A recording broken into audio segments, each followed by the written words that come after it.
وبارك وسلم. بسم الله الرحمن الرحيم.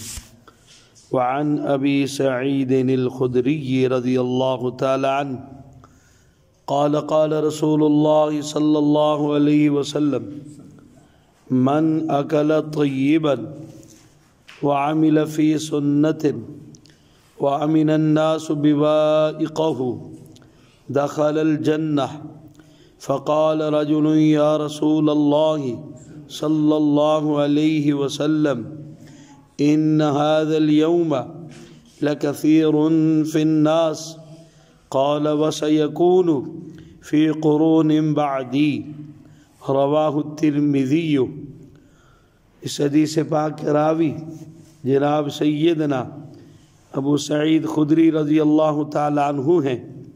فرماتے ہیں کہ آپ صلی اللہ علیہ وسلم نے ارشاد فرمایا: من اکل طیبا، جس آدمی نے رزق حلال کھایا، حرام نہ کھایا، حرام کا لقمہ نہیں اندر جانے دیا، حلال ہی کھایا.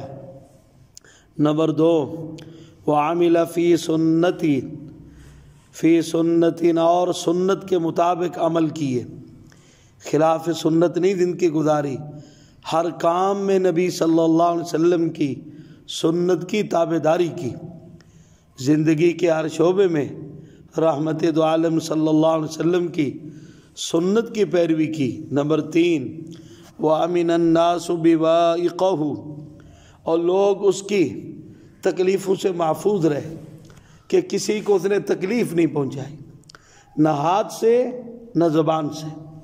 میرے آقا نے فرمایا: المسلم، حقیقی مسلمان وہ بندہ ہے، من سلم المسلمون من لسانہ و یدہ، جس کی زبان سے بھی اور جس کے ہاتھوں سے بھی دوسرے مسلمان محفوظ رہیں.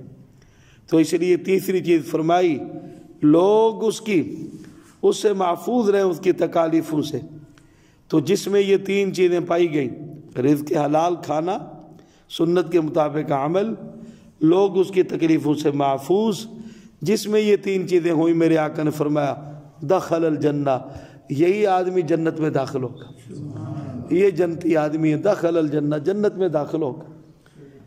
فقال رجل: یا رسول اللہ صلی اللہ علیہ وسلم، ایک صحابی نے کہا، آدمی نے کہا: اللہ کے رسول صلی اللہ علیہ وسلم، ان هذا اليوم لکثیر فی الناس، آج کے زمانے میں ان 3 صفات والے لوگ تو بہت زیادہ ہیں. آج کے زمانے میں، یعنی نبی صلی اللہ علیہ وسلم کے زمانے کی بات ہے، صحابہ کرام کے بارے میں وہ کہہ رہا ہے، ان صفتوں کے آدمی آج کے زمانے میں تو بہت زیادہ ہیں. میرے آقا نے فرمایا: قال وَسَيَكُونُ فِي قُرُونٍ بَعْدِي، میرے بعد بھی ان صفات والے لوگ انشاءاللہ ہوں گے، میرے بعد بھی ان صفات والے لوگ ہوتے رہیں گے. ہاں، آج بھی دیکھیں، جب تک ان صفات والے لوگ قائم ہیں دنیا قائم ہے. جہاں آج کل گند ہے وہاں نیک لوگ بھی ہوتے ہیں، نیک لوگوں کی وجہ سے دنیا باقی ہے، اہل اللہ کی وجہ سے دنیا باقی ہے، نیک لوگوں کی وجہ سے دنیا باقی ہے. جس دن ان صفات والے لوگ نہ رنگے، اس دن قیامت آ جائے گی. اللہ تعالیٰ سے دعا ہے، اللہ ہم سب کے اندر یہ جو آج کی حدیث میں ہم نے 3 چیزیں سنی ہیں، اللہ ہم سب کے اندر یہ 3 چیزیں پیدا فرما دے. آخر دعوانا الحمدللہ.